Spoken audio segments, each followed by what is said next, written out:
Ұлыстың ұлы күні Наурыз құтты болсын, ораза айттарыңыз қабыл болсын. Бүгін Америка Израилдің Иранға қарсы соғыс ашқанына 22-ші күн, яғни соғыс 4-ші аптасына жалғасып жатыр. Жақыннан бері, осы 1-2 аптадан бері Трамп кішкене көңілсіз, ренжіп жүр, реніш бар, кішкене көңіл күйді. Яғни НАТО одағы турасында, Жапония турасында, Корея турасында ренжіп жүр. Достарым, әгінде бір достар болушы еді ғой, лақтырып кететін. Әдетте көмектесіп жүресің, тап өз басыңа іс түскен кезде бір лақтырып кететін бір адамдар болады ғой. Трамп дәл сондай көңіл күйде сияқты. Біз НАТОға триллиондап ақша салдық, қанша жылдан бері НАТОдағы одақтастарды қорғап келдік, ал оларға көмектестік, енді бізге көмек керек кезде олар көмектеспеді дейді. Бұл жерде айтып отырғаны Хормуз бұғазын ашу турасында Франциядан, Англиядан, Кореядан, Жапоннан көмек сұраған, және Жұңғодан көмек сұрады, әскер жіберіңдер, кеме жіберіңдер деп. Ешкім көмектеспеді, соған ренжісін айтып жатыр. Енді Англияның премьер-министр Кейр Стэмерді Черчиллға теңеп әлсіз деп айтты, сөзім тыңдамады дегенде әңгіме айтады. Францияның бастығы, Францияның президенті Макрон жақында тақтан кетеді, аз уақыты қалды деген сияқты жағымсыз сөздерді айтып жатыр өзінің одақтастарына қарата. Енді бұған қарап отырсаңыздар, бұл қызықты әңгіме нені түсіндіреді? Біріншіден, Иран соғысы Американың Трамптың ойындағыдай болмай жатқанын көрсетеді. Соғыс күн сайын жалғасқан сайын Американың зияны еселеп артады, мұнайдың бағасы өседі деген сияқты әртүрлі соғыс нәтижесі әртүрлі зияндарын салып жатыр экономикаға. Сондықтан Трамп кішкене іші ашып жатқан сияқты. Әттең мұнан тезірек аяқтатып жауып, Иранның көзін құртсақ деп.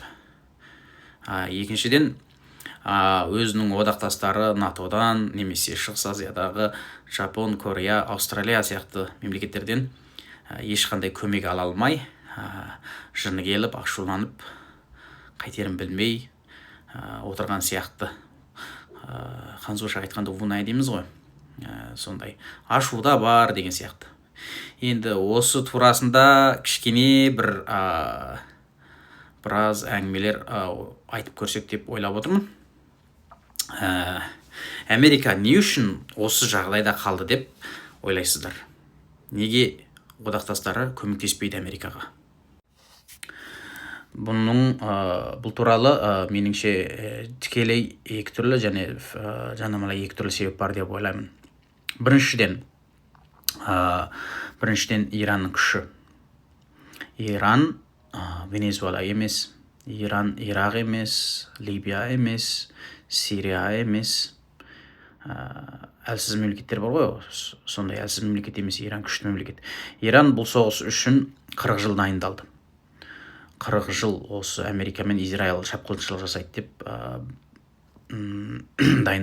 дайындықпен келе жатыр. Әскери қуаты әлдеқайда мығым, оңайлықта берілмейді, оңайлықта күл-талқан болатын мемлекет емес.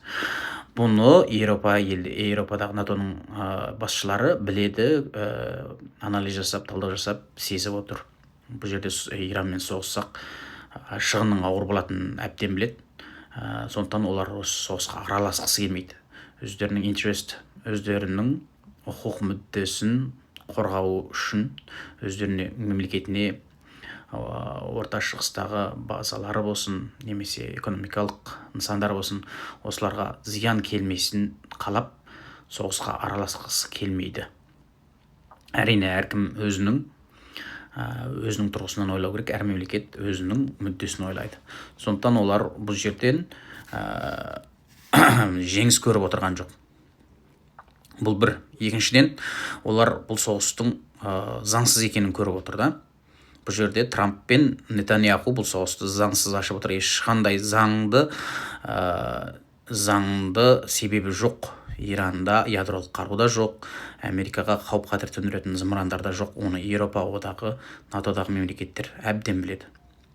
Сондықтан олардың айтып отырған пәтуасы бұл соғыстың ешқандай себебі жоқ, заңсыз соғыс деп қарайды да араласқысы келмейді. Яғни халықаралық заңды бұзып отыр. Иранның құқық мүддесіне, тәуелсіздігіне, территориялық тұтастығына Израиль мен Америка қол соғып отыр. Яғни шапқыншылық соғыс ашып отырғанын NATO-дағы елдер көріп отыр. Сондықтан олар араласқысы келмейді. Олар заңды бұзғысы келмей жатқан болуы мүмкін деп ойлаймын. Бұл бірінші себеп. Екінші себеп, олар осы тарихта болған соғыстардан сабақ алды. Вьетнам соғысы болсын, Афган соғысы, Ирақ соғысы, Либия соғысы, Сирия соғысы болды. Осы жерде көптеген шығындар болды, көптеген босқындар пайда болды. Босқындар Еуропаны жауып кетті. Яғни Иранға жасаған шабуыл көптеген экономикалық, саяси, өңірлік дағдарыс туғызатындығын олар әбден көздері жетіп отыр. Иранда соғыс болды. Иранға бұл соғыс демократия әкелмейтіндігін, тыныштық әкелмейтіндігін олар көріп отыр. Керісінше Иранның экономикасын құртып, көптеген босқын пайда болады. Бұл босқындар Еуропаға барады. Еуропаның жаңа бір проблемасына айланатындығын көріп отыр. Сондықтан олар араласқысы келмейді. Ал енді соғысқа араласқысы келмейді. Ал енді екі түрлі жанамалай себеп бар деп ойлаймын.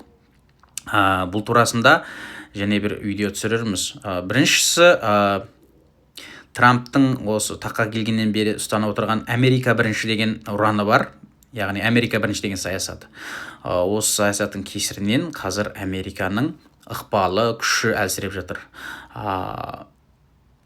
Барлық одақтастармен қырғиқабақ экономикалық соғыс ашып, тариф дейді ғой, импорт салығын салып, немесе импорт салығын күшейтіп, Америка мен өзінің одақтастары арасындағы ара қарым-қатынасты әлсіретіп жатыр.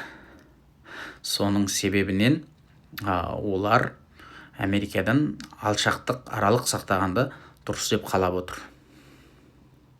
Бұдан сырт, Трамптың осың осу дейді, өзінің ойына келген, орыс ойына келген істейді деген сияқты, Трамп деген саршалда ойына келген істеп, бірсыпыра саяси қателіктер жасады деп ойлаймын.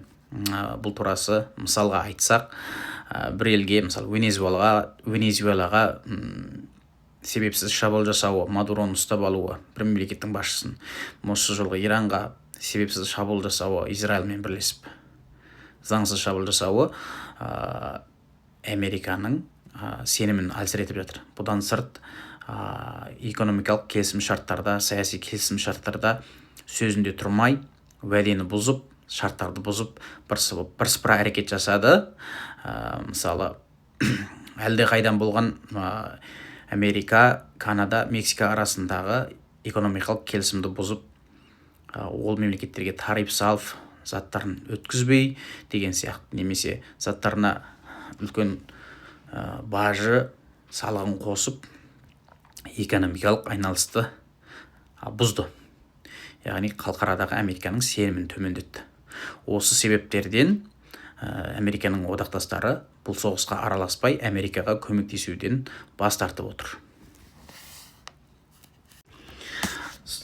Жаңағы мен айтқан 4 себептерден осы мемлекеттер Трамптың үндеуіне атсалыспай, әскерін Хормuz бұғазына әскер жіберіңдер деді. Әзірге дейін ешбір мемлекет әскер жіберген жоқ, немесе әскери көмек беріп отырған жоқ Америкаға. Тек қана Англия бір-екі базасын Американың пайдалануына берді, бірақ тек қана қорғану мақсатында, бірақ Иранға шабуыл жасау мақсатында емес деп айтып отыр.